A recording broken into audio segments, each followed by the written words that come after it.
Breaking news చూస్తున్నారు. బెంగళూరులో జగన్ ఏం చేస్తున్నారు? ఇప్పుడు ఇదే ప్రశ్న తలెత్తుతోంది. వారం రోజులుగా బెంగళూరులోనే ఉన్నారు. బెంగళూరులోనే మకాం వేశారు మాజీ ముఖ్యమంత్రి జగన్. ఓటమి తర్వాత పులివెందుల నుంచి నేరుగా బెంగళూరుకు వెళ్లారాయన. దాదాపు 10 ఏళ్ల తర్వాత యలహంక ప్యాలెస్కు చేరుకున్నారు జగన్. కీలక నేతలతో అక్కడే మంత్రాలు జరుపుతున్నట్టుగా తెలుస్తోంది. కాంగ్రెస్లో పార్టీని విలీనం చేస్తారంటూ ఇటీవల వార్తలు చక్కర్లు కొడుతున్నాయి.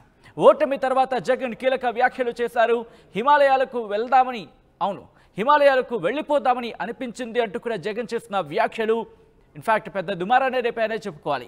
కొన్ని రోజుల పాటు రెస్ట్ తీసుకోవాలన్న ఉద్దేశంతోనే బెంగళూరుకు వెళ్ళినట్టుగా తెలుస్తోంది జగన్.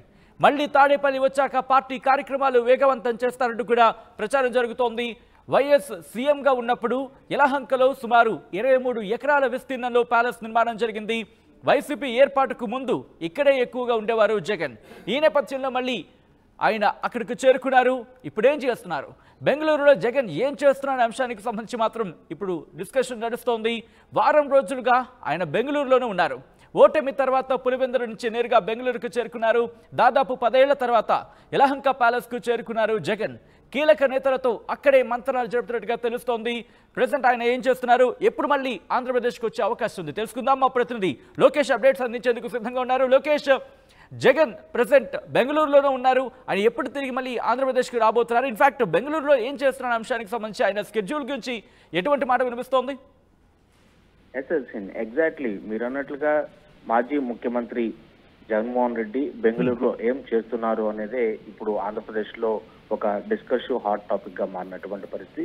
వారం కిందట ఏదైతే ఓటమి అనంతరం ఏపీలో భారీ ఓటమి అనంతరం కూడా కేవలం 11 సీట్లకే పరిమితమైనటువంటి వైసీపీ ఇటు పులివెందులలో కార్యక్రమాలు నిర్వహించిన అనంతరం కూడా ఆయన ప్రమాణ స్వీకారం చేశారు అసెంబ్లీలో. అసెంబ్లీ ప్రమాణ స్వీకారానంతరం మళ్ళీ ఒకరోజు పులివెందులకు రావడం జరిగింది. అనంతరం అక్కడి నుంచి నేరుగా బయలుదేరి బెంగళూరుకు వచ్చేశారు సీఎం మాజీ ముఖ్యమంత్రి జగన్మోహన్ రెడ్డి. తన సతీమణితో కలిసి ఇక్కడ వారం రోజుల నుంచి ఇక్కడే ఉంటున్నారు.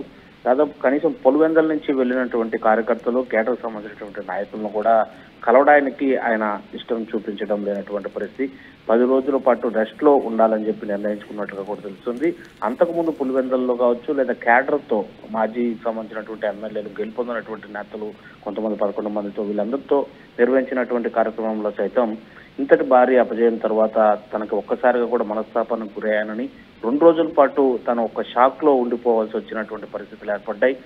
తనకు ఇంత భారీ ఓటమి చూసిన తర్వాత ఒక్కసారిగా హిమాలయాలకు వెళ్ళిపోవాలనిపించింది అనేటువంటి కామెంట్ ని జగన్మోహన్ రెడ్డి అక్కడ ఉండేటువంటి క్యాడర్తో చేసింది కాస్త ఆలస్యంగా బయటకు వచ్చినప్పటికీ కూడా అది కూడా రాజకీయంగా హాట్ టాపిక్ గా మారినటువంటి పరిస్థితి. అయితే 40% ఓట్ బ్యాంకింగ్ ఉండటం, ఆ 40% ఓటింగ్ బ్యాంకింగ్ పూర్తిగా కూడా వైసీపీకి పోలటంతో ఇంతమంది ప్రజాదరణ వైసీపీకి ఉంది కాబట్టి తిరిగి తన నిర్ణయాన్ని మార్చుకొని తిరిగి ప్రజా సమస్యలపైన పోరాటం చేయాలని నిశ్చయించుకొని ఆ క్యాడర్తో ఆ సమావేశం నిర్వహిస్తున్నట్లు కూడా జగన్మోహన్ రెడ్డి చెప్పినటువంటి పరిస్థితి. అయితే తనకు ఈ భారీ అపజయం అనంతరం కూడా ఎందుకు ఈ ఓటమి కలిగింది అనేటువంటి ఒక సుదీర్ఘమైనటువంటి ఆలోచన చేయడంలో కావచ్చు, లేదా రాజకీయంగా విశ్లేషకులు లేదా రాజకీయంగా ఎంతో అనుభవం కలిగినటువంటి ముఖ్యమైనటువంటి కీలకమైనటువంటి నేతలు, అంటే ఇప్పుడు భారతదేశ వ్యాప్తంగా ఉండేటువంటి కీలకమైనటువంటి నేతలు 2014 ముందు ఏదైతే పాదయాత్ర చేపట్టి అనంతరం 2019 అధికారంలోకి వచ్చినటువంటి జగన్మోహన్ రెడ్డి చాలా మంది రాజకీయ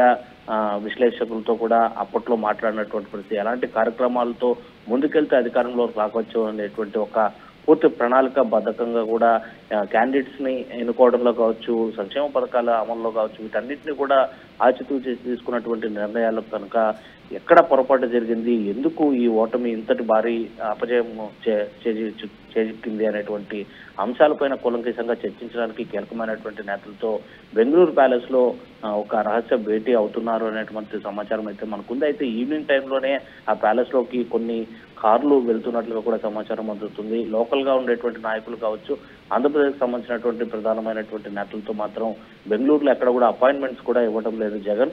వారం రోజుల నుంచి బెంగళూరులోనే తన సత్యమంతా ఉన్నటువంటి జగన్ 10 ఏళ్ల తర్వాత ఆ ప్యాలెస్ కు వెళ్లడంతో కూడా ఒకసారిగా బెంగళూరులో కూడా ఒక హాట్ వాతావరణం నెలకొంది. అక్కడ ఉండేటువంటి వైసీపీ శ్రేణులు సైతం జగన్ చూడడానికి ఇంటి వద్దకు వెళ్ళినప్పటికీ కూడా ఎవరికి గేట్లు ఓపెన్ చేయనటువంటి పరిస్థితి. 10 ఏళ్ల తర్వాత ఓటమి అనంతరం ఇప్పుడు 23 ఎకరాల విస్తీర్ణంలో కలిగినటువంటి ఆ యలహంక ప్యాలెస్ లో జగన్ కాసంత ఓదార్పు తీసుకుంటూనే ఓటమికి సంబంధించినటువంటి కారణాలపైన తన ఆలోచనలో పడుతూ కీలకమైనటువంటి నేతలతో సమాచారం అవుతున్నట్లుగా కూడా తెలుస్తుంది. ఇంకా 1-2 రోజుల్లో తిరిగి ఆయన ఇటు పులివెందులకు చేరుకున్న అనంతరం అక్కడ కూడా మళ్ళీ ఒక 2 రోజులు సమావేశం నిర్వహించేటట్లుగా కూడా తెలుస్తుంది. అనంతరం తిరిగి తాడేపల్లి వచ్చేటువంటి పరిస్థితులు అయితే చాలా స్పష్టంగా కనిపిస్తున్నాయి. Sachin. Right Lokesh, thanks for the update. మొత్తంగా అయితే మాత్రం బెంగళూరులో జగన్ ఏం చేస్తున్నారు? ఇప్పుడు ఇదే ప్రశ్న వినిపిస్తోంది. వారం రోజులుగా బెంగళూరులోనే మకాం వేశారు ఆయన. ఓటమి తర్వాత పులివెందుల నుంచి నేరుగా బెంగళూరుకు చేరుకున్నారు. దాదాపు 10 ఏళ్ల తర్వాత యలహంక ప్యాలెస్ కు చేరుకున్నారు జగన్. కీలక నేతలతో అక్కడే మంతనాలు జరుపుతున్నారు. కాంగ్రెస్ లో పార్టీని విలీనం చేస్తారంటూ ఇటీవల వార్తలు చక్కర్లు కొడుతున్నాయి. ఈ నేపథ్యంలో ఓటమి తర్వాత జగన్ కీలక వ్యాఖ్యలు చేసిన నేపథ్యంలో ముఖ్యంగా హిమాలయాలకు వెళ్లిపోదామని అనిపించింది అంటూ కూడా జగన్ చేసిన వ్యాఖ్యలు పెద్ద ఇన్ఫాక్ట్ చాలా విస్తృతంగా వెళ్ళిన పరిస్థితి. ఈ నేపథ్యంలోని కొన్ని రోజుల పాటు రెస్ట్ తీసుకోవాలి అన్న ఉద్దేశంతోనే బెంగళూరుకు వెళ్లారు జగన్. మళ్లీ తాడేపల్లి వచ్చాక పార్టీ కార్యక్రమాలను వేగవంతం చేస్తారనే ప్రచారం జరుగుతుంది. వైఎస్ ముఖ్యమంత్రిగా ఉన్నప్పుడు యలహంకలో సుమారు 23 ఎకరాల విస్తీర్ణంలో ప్యాలెస్ నిర్మాణం జరిగింది. వైసీపీ ఏర్పాటుకు ముందు ఇక్కడ ఎక్కువగా ఉండేవారు జగన్.